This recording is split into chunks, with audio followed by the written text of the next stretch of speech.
Hi hello welcome to our channel. Pawan Kalyan గారు తీసుకొచ్చినటువంటి సరికొత్త ఆలోచనలు చాలా మంచి ఫలితాలను ఇస్తున్నాయి అని చెప్పాలి. దీని గురించి మనతో మాట్లాడడానికి జర్నలిస్ట్ కిరణ్ గారు ఉన్నారు. ఆయన అడిగి గతానికి ఇప్పటికి ఆ వ్యత్యాసం ఎలా ఉంది, ఆ శాఖల పనితీరు ఎలా ఉంది, ఇవి తెలుసుకునే ప్రయత్నం చేద్దాం. నమస్తే. నమస్తే హరీష్. పవన్ కళ్యాణ్ గారి గురించి ఒక వీడియో చూపిస్తానన్న, ఆ తర్వాత మాట్లాడదాం. అలాగే. ఇది అడవి శాఖకి సంబంధించినటువంటి ఒక వీడియో. డిప్యూటీ సీఎం దాని నుంచి వచ్చింది. ఒక ఏనుగు అడవి నుంచి బయటకు వస్తూ ఉంటది.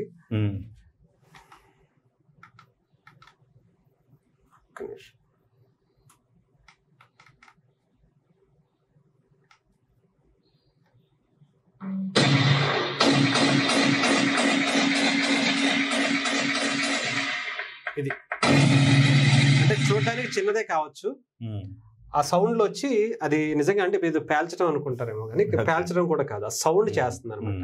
అంటే ఇది ఏదైతే అక్కడ క్యాప్చర్ చేసిందో ఆ కెమెరా అండ్ సౌండ్ వచ్చే ఆ స్పీకర్ అండ్ దాని యూనిట్ అంతా కూడా సూపర్.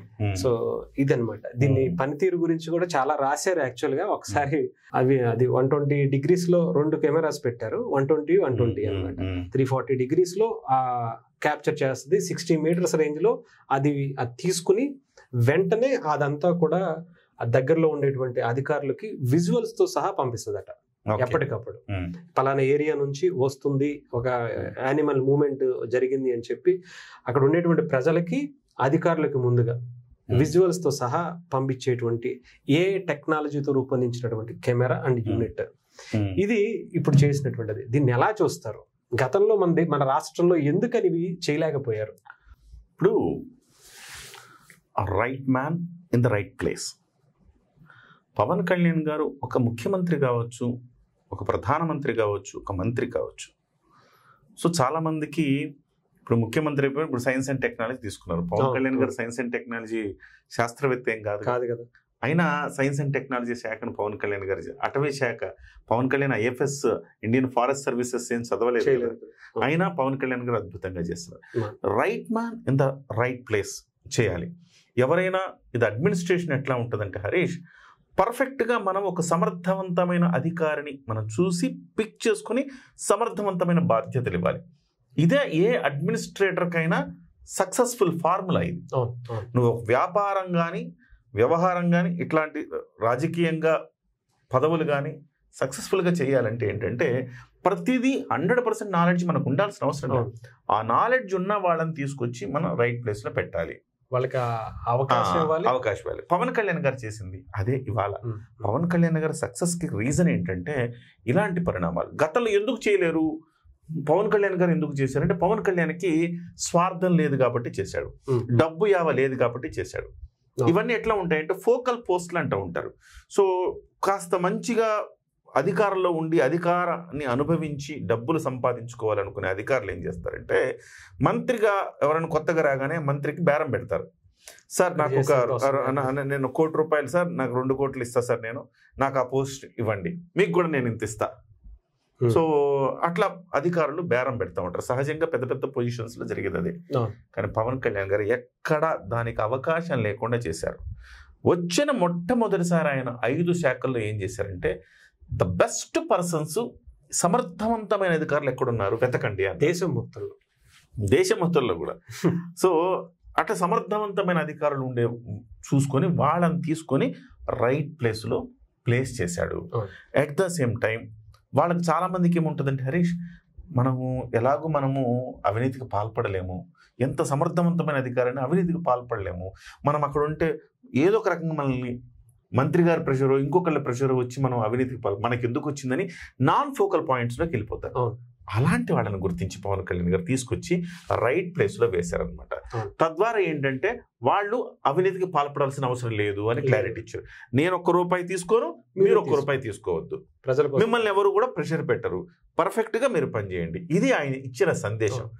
దాంతో ప్రతి శాఖలో కూడా చాలా చాలా పెద్ద మార్పు. ఎందుకంటే గతంలో కూడా ఇదే అధికారులు, కాకపోతే ఇదే రాజకీయ. ఎస్పెషల్లీ ఇవాళ ఈ శాఖలో ఒక ఉదాహరణకు చెప్తున్నాను అనమాట.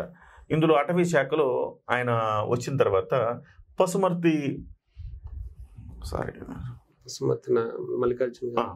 సార్ అటవీ శాఖలో ఉదాహరణ, ఇప్పుడు అటవీ శాఖ గురించి మాట్లాడుకుంటున్నాను కూడా చెప్తాం. పసుమర్తి మల్లికార్జునరావు గారని ఆయన ప్రిన్సిపల్ కన్జర్వేటర్గా పనిచేసి రిటైర్ అయిపోయారు. ఆయన సమర్థవంతమైన అధికారి. ఆయన తీసుకొచ్చి మళ్ళీ ఆయన సలహాదారుగా నియమించుకున్నారు. ఎందుకు సలహాదారుగా నియమించుకున్నారు? అడవుల గురించి పవన్ కళ్యాణ్ గారికి ఎవరైనా మీరు తీసుకున్నా, నేను తీసుకున్నా, చంద్రబాబు గారు తీసుకున్నా కానీ ఆ శాఖ దాంట్లో స్టడీ చేయవలసిందే కదా. ఒక మంచి వ్యక్తి తన అసిస్టెంట్ ఉండాలి కదా. అట్లా ఒక సలహాదారుగా పెట్టుకున్నారు. ఆయన ఇప్పుడు కుంకి ఏనుగులు ఎప్పుడు ఆయన సర్వీసులో ఉండగా చెప్పాడు, కుంకి ఏనుగులు తెచ్చుకోవాలండి మనం. ఎవరు చేశారు? ఎర్రచందనం కొట్టుకోవడంతోనే సరిపోయింది ఆ వైసీపీలో మంత్రికి. ఇక ఆయన కుంకి ఏనుగులు వీటి మీద ఆయన ఏం చూస్తాడు? సో అదే ప్రతిపాదన, మూలన పడేసిన ప్రతిపాదన పవన్ కళ్యాణ్ గారు తీసి కుంకి ఏనుగులు ఒక కాంగ్రెస్ పాలిత రాష్ట్రంలో వాళ్ళను ఒప్పించి ఆ ఏనుగులు తీసుకురావటం అంటే నిజంగా. సో ఆ కుంకి ఏనుగులు తీసుకురావటం వల్ల ఇవాళ అనేక మంది ప్రాణాలు, పంటలు కాపాడబడుతున్నాయి. చాలా గ్రామాలు ప్రశాంతంగా ఉన్నాయి. ఆ 4 ఏనుగులు అద్భుతమైన పని చేస్తా ఉన్నాయి. అయితే అదొక్కటే సరిపోదు. ఏం చేద్దాం? నాకు అసలు ఏనుగుల గుంపు రావద్దు, ఈ 4 ఏనుగులు సరిపోవు, అన్ని చూడాలి, 4 ఏనుగులు ఎక్కడ సరిపోతాయి? సో ఏ వైపు నుంచి కూడా రావద్దు అంటే అప్పుడు కొత్తగా వీళ్ళు ఏం చేశారంటే, ఏనుగులు ఎలా భయపడాలంటే కృత్రిమంగా మనం ఆ భయపడేది, ఏనుగు వచ్చినప్పుడే మనం శబ్దం చేయాలి కదా. ఏనుగు వచ్చినప్పుడు రాత్రిపూట కూడా క్యాప్చర్ చేసే కెమెరాలని, ఆ టెక్నాలజీని 120 degrees, ఇంతకుముందు మీరు చెప్పినట్టుగా 120 degrees లో చూడగలిగిన కెమెరాలని అవి చూడగానే అవి ఇక్కడ ఆటోమేటిక్గా ఏ టెక్నాలజీతో అవి కనపడగానే ఈ శబ్దం చేయాలి. సో ఆ రకంగా పెట్టి ఇవాళ ఇంకా దీన్ని మరింత పటిష్టం చేశారు. ఇవన్నీ ఏంటి? అధికారుల నుంచి సలహాలు, సూచనలు తీసుకొని ఎట్లా చేస్తే బాగుంటుంది సార్, ఇది మనం ఎప్పుడో చెప్పాం కానీ ఇది ఎవరు చేయరు సార్, దీంట్లో ఈ రిస్క్ ఉంది సార్, కాదు ఈ రిస్క్ ఉంది సార్, ఇది చేసినందువల్ల మీకేం డబ్బులు రావు సార్ అంటే డబ్బులు రాని పని ఏ మంత్రి చేయడు. ఈయనేంటంటే నాకు అసలు డబ్బులు కాదు, అవసరమైతే నేను ఇంకొక ₹1 నేను పెడతా, ఈయన మంచి చేయండి అంటాడు ఈయన. సో ఆ రకంగా ఇవాళ ఈ అద్భుతమైన కార్యక్రమం. ఇదొక్కటే కాదు హరీష్, అటవీ శాఖలో కొన్ని అద్భుతాలు జరగబోతున్నాయి రాబోయే రోజుల్లో. చాలా అటవీ శాఖ నుంచి సంపద సృష్టించబోతున్నారు. అటవీ సంపద నుంచి అంటే అడవుల్లో మొన్న చూసాం మనం, కొయ్యలు, ఈ కొండపల్లి బొమ్మలు, ఈ బొమ్మలన్నిటికీ కొయ్య లేదు, రా మెటీరియల్ లేదు. రా మెటీరియల్ తీసుకోవాలంటే అడవులు నరకాలి. ఆ చెట్టు ఎక్కడైతే ఉందో బొమ్మ చేసే చెట్టు ఉంటుంది కదా, ఆ చెట్టును నరకాలి. నరికితే అటవీ శాఖ నిబంధనల ప్రకారం వాళ్ళు శిక్ష పడుతుంది వాళ్ళకి, అందుకోసం నరకరు. సో దొంగతనంగా ఎవరో నరికి వాటిని తీసుకొచ్చి వీళ్ళకి బ్లాక్లో అమ్ముతారు. ఇవన్నీ కాదని చెప్పి పవన్ కళ్యాణ్ గారు తీసుకున్న అద్భుతమైన నిర్ణయం ఏంటంటే, ఆ చెట్లు ఏవైతే బొమ్మలు చేయడానికి కావాల్సిన చెట్లు అయితే అన్ని పెంచండి, వనాలు పెంచండి. వాటిని మనమే కొట్టి మనం ఒక 10 కొట్టామనుకోండి, 25 నాటండి. మనమే కొట్టి మనమే వీళ్ళకి ఒక సరైన ధరకు ₹1000 కొంటున్నారు అనుకోండి, 250-300కి ఇవ్వండి, రీజనబుల్ ప్రైస్లో ఇవ్వండి. వాడు బ్లాక్లో కొని ₹1000 కొనుక్కునే బదులు 253 ఖచ్చితంగా. మీరు ఒకవేళ ఆ కర్ర కొనుక్కోకపోతే వాళ్ళ పరిశ్రమ నిలవదు, వాళ్ళు ఖచ్చితంగా బొమ్మలు చేసుకోవాల్సిందే, వాళ్ళ జీవనోపాధి అది. మీరు ఈ నిబంధనల పేరుతో వాళ్ళ జీవనోపాధిని దెబ్బతీస్తారా, లేకపోతే వాళ్ళ జీవనోపాధి కోసం ఈ నిబంధనలను తుంగలో తొక్కుతారా? కాదు కదా. సో రెండిటికి ఉభయ కుశలోపరి పరిష్కారం కావాలి. దానికి పవన్ కళ్యాణ్ ఇచ్చిన పరిష్కారం ఏంటంటే, మీరు అడవుల్ని విస్తారంగా ఆ చెట్లను పెంచాలి, పెంచి దాన్ని కట్ చేసి అమ్మాలి. అది మళ్ళీ అటవీ శాఖకు కూడా ఆదాయం వస్తుంది. సో ఈ రకంగా అటవీ శాఖకు ఆదాయం వచ్చేటట్టుగా ఇంకా చాలా చాలా అద్భుతమైన కార్యక్రమాలు జరుగుతున్నాయి హరీష్. ఆ కార్యక్రమాలన్నీ కూడా రాబోయే రోజుల్లో వస్తాయి. అంటే కేవలం మనిషికి ఒక విల్లు ఉండాలి హరీష్, సంకల్పం అనేది ఉండాలి. ఆ సంకల్పం ఉంటే చేసుకోవచ్చు. ఇవన్నీ ఏంటి, ఇంతకుముందు అధికారులకు తెలియవా, నాయకులకి తెలియవా? తెలుసు, కానీ చేయడానికి ఆమ్యామ్యాలు తప్ప ఏ పని ముందుకెళ్ళదు. అధికారులు చేద్దామంటే ప్రజల సంక్షేమం ఎవరికి కావాలి? కాబట్టి పవన్ కళ్యాణ్ గారు వచ్చిన తర్వాతనే దీంట్లో ఒక మార్పు వచ్చిందంటే కారణం ఆయన వ్యక్తిత్వం, ఆయన స్వార్థరహితంగా పని చెయ్యాలనే సంకల్పంతో ఆయన చేశారు. కాబట్టి ఈ అద్భుతమైన కార్యక్రమం ఈ రకంగా రూపుదాల్చింది. ఇది చూసి బహుశా నేను అనుకోవటం ఇతర ప్రాంతాల్లో కూడా దేశం మొత్తం కూడా అమలు చేసేలాంటి ఒక మంచి కార్యక్రమం. అంటే ఈవెన్ బోర్డర్ లాంటి ఏరియాస్ లో కూడా పెట్టుకోవచ్చు. ఇదొక్కటే కాదు హరీష్, ఇదొక్కటే కాదు, ఇక్కడ తాగట్లేదు వాళ్ళు. ఈ సీసీ కెమెరాలు ఏవైతే ఉన్నాయో పులులకు కూడా వాటి నుంచి కూడా రక్షణ కోసం ఏర్పాటు చేస్తా ఉన్నారు. సో మొన్న ఏం జరిగింది, 2-3 ఘటనలు జరిగినాయి కదా. అలాంటి ఘటనలు జరగకుండా ఉండాలంటే ఏం చేయాలంటే సీసీ కెమెరాలు పెట్టాలి. సీసీ కెమెరాలు పెట్టాలంటే చాలా నిధులు కావాలండి, అదంతా అవ్వదండి, ఇప్పుడు ప్రభుత్వం దగ్గర డబ్బు ఎక్కడుందండి, ఇలాంటి మాటలు అంటారు కదా.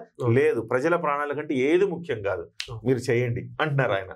సో అందువల్ల ఈ మార్పులు రావటానికి ఎక్కడ మన దగ్గర ఒక 100 రూపాయలు ఉంది హరీష్, ఈ 100 రూపాయలని ఎక్కడ ఇన్వెస్ట్ చేయాలి, ఎక్కడ ప్రజలకు మంచి చేసే చోట ఎలా ఇన్వెస్ట్ చేయాలి, ఈ 100 రూపాయలకి ఇన్వెస్ట్ అవ్వాలి. 100 రూపాయల నుంచి కిందకి వెళ్ళేటప్పటికి 10 రూపాయలు అయిపోకూడదు, అది 100 రూపాయలు నేరుగా 100 రూపాయలు వెళ్ళాలి. ఇది పవన్ కళ్యాణ్ గారి ఆలోచన. దానికి తగ్గట్టుగా అధికారులను తీసుకున్నారు. ఈ అధికారులు కూడా ఆయనకు మంచి సలహాలు సూచనలు. నేను పర్సనల్గా ఈ మల్లికార్జునరావు గారితో మాట్లాడాను, మాజీ ఐఎఫ్ఎస్ అధికారి. ఆయనతో మాట్లాడితే ఈ ఆలోచనలు ఇంతకుముందు ఎవరు కూడా ఏమి ఇంప్లిమెంట్ చేయలేదండి. మా అధికారులు ఏదైనా చెబితే చూద్దాంలే చేద్దాంలే ఇప్పుడు కాదులే అనేవాళ్ళండి.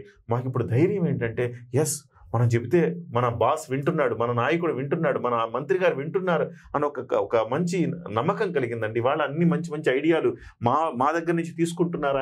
ఆయన ఏది ఇంప్లిమెంట్ చేయాలి అది ఇంప్లిమెంట్ చేస్తున్నారు. ఎస్పెషల్లీ మొన్న కూడా ఆయన ఒక సభలో చెప్పారు, సో ఒక రేంజర్ని కొడితే అది వాడు ఎంతటి వాడైనా శిక్షిస్తామనే ఒక సంకేతాన్ని, అధికార పార్టీ వాళ్ళైనా వాడిని శిక్షిస్తామనే సంకేతాన్ని పంపారు పవన్ కళ్యాణ్ గారు. ఇది మా ఎంప్లాయీస్ లో ధైర్యాన్ని నింపింది. అంటే పవన్ కళ్యాణ్ గారు హరీష్ కేవలం ప్రజలే కాదు, ఎంప్లాయీస్ సంక్షేమం కూడా చూస్తున్నారు. ఎంప్లాయీస్ మీద చేయబడితే ఊరుకోని అంటున్నారు. వాళ్ళకి స్వేచ్ఛనిస్తున్నారు, పనిచేసే అవకాశాన్ని ఇస్తున్నారు, వాళ్ళ ఐడియాలు తీసుకుంటున్నారు, దానికి తగ్గట్టుగా ఈయన కూడా పనిచేస్తా ఉన్నారు. సో వాళ్ళ భద్రతకు కూడా ఈయన భరోసాగా ఉంటున్నారు. దట్స్ గ్రేట్ పవన్ కళ్యాణ్ గారు నిజంగానే. ఎందుకంటే నాయకులు చాలా మంది ఉండొచ్చు, కానీ దాన్ని నిలబెట్టుకుని చేయనిచ్చి దానికోసం ఇప్పుడు అడవి శాఖ అంటే డబ్బులు లేనటువంటి శాఖగానే చూస్తారు. దాని నుంచి మనకేం వస్తుందిలే అని వాళ్ళే తప్ప, అటవీ శాఖ ఇస్తే పోలీసుల కళ్ళు గప్పి ఏ రకంగా ఎర్రచందనాన్ని ఎత్తుకెళ్ళాలి అని చూసిన మంత్రినే చూసాం మనం మొన్న. అవును, వైసీపీలో. నిజంగానే ఇప్పుడు అట్లా కాదు, ఎర్రచందనాన్ని ఎలా కాపాడాలి, ఏనుగుల నుంచి ప్రజలను ఎట్లా కాపాడాలి, పులుల నుంచి ప్రజలను ఎట్లా కాపాడాలని ఆలోచించే మంత్రి రావటం ఆంధ్రప్రదేశ్ ప్రజలు చేసుకున్న అదృష్టం. నిజంగా అడవి శాఖ చేసుకున్న అదృష్టం కూడా చెప్పాలి. ఎందుకంటే అడవులు మనకి ఎంత ముఖ్యమో మన దేశానికి, మన మానవాళికి చాలా గొప్ప. అది ఆయనకి బాగా తెలుసు కాబట్టి ఇలాంటి నిర్ణయాలు తీసుకుంటున్నారేమో అనిపిస్తుంది. Thank you.